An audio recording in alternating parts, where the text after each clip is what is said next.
Dans cette vidéo, nous allons nous attarder sur la Pointe Saint-Mathieu, site touristique emblématique en Finistère avec environ 200 000 visiteurs par an. Situé à l'extrémité ouest de notre commune d'études Plougonvelin, c'est un site plutôt isolé. Nous avons donc voulu analyser, au travers de cette vidéo, la relation des différents acteurs au site et cette question d'éloignement. Comment chacun vit le site? Cet éloignement est-il perçu comme un problème, une contrainte? Quelle relation ce site isolé entretient avec le reste de la commune? Nous avons d'abord cherché à savoir ce qui attire les visiteurs sur le site. La Pointe Saint-Mathieu est un site emblématique à plus d'un titre.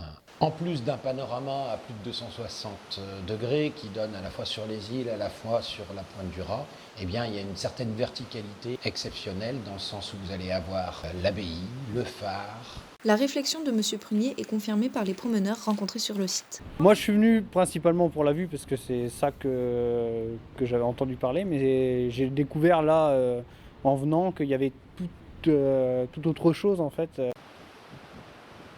Le fait que ce soit beau, peu importe la météo. Quand il y a une grosse tempête, c'est magnifique. Quand il y a un grand soleil, c'est magnifique. C'est ce que je préfère ici. Mais alors, comment s'effectue la gestion d'un site avec d'aussi forts enjeux touristiques ?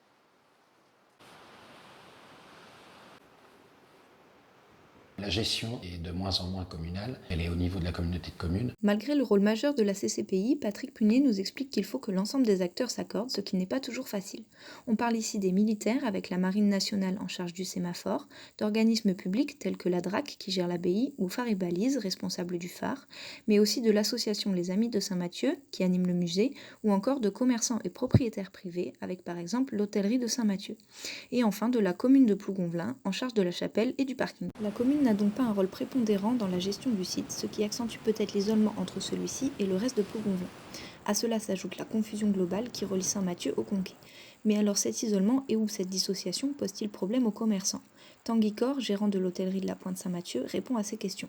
Alors, le fait que Saint-Mathieu soit associé au Conquet plutôt qu'à Plougonvelin, non, c'est absolument pas un problème. Pour le grand public, je pense que non, on s'en fout complètement. Alors, pourquoi l'isolement ou l'éloignement du site est un aspect négatif? D'un point de vue économique, parce qu'il faut que les gens viennent. C'est vrai que quand vous êtes sur un lieu de passage, les gens ne vous connaissent pas, mais ils sont obligés de passer par chez vous. Là, il faut vraiment y venir. Ensuite, également, pour tout un point de vue compétence, c'est-à-dire pour faire venir des personnes, du personnel qualifié ou très qualifié, c'est vrai que c'est plus compliqué. Après, il y a tout ce qui concerne la clientèle d'affaires, où là, les gens vont venir pour travailler. Et le but du jeu, ça va être d'être un peu hors cadre. Donc là, par contre, pour le coup, l'isolement est plutôt un point positif. Pour compléter cette première vision, Véronique Morvan nous donne son point de vue de commerçante extérieure au site. Saint-Mathieu, effectivement, ça apporte du monde. En fait, c'est plutôt le contraire. Ce sont les gens qui sont en vacances à Plougonvelin qui vont à Saint-Mathieu. Mais ceux qui viennent pour aller à Saint-Mathieu et à l'hôtellerie de Saint-Mathieu restent à Saint-Mathieu et ne nous apportent pas grand-chose. Ce sont des gens qui ne consomment pas à Plougonvelin. À titre professionnel, je vous dirais que ça ne m'apporte rien. Mais à titre personnel, c'est vrai que c'est un site magnifique.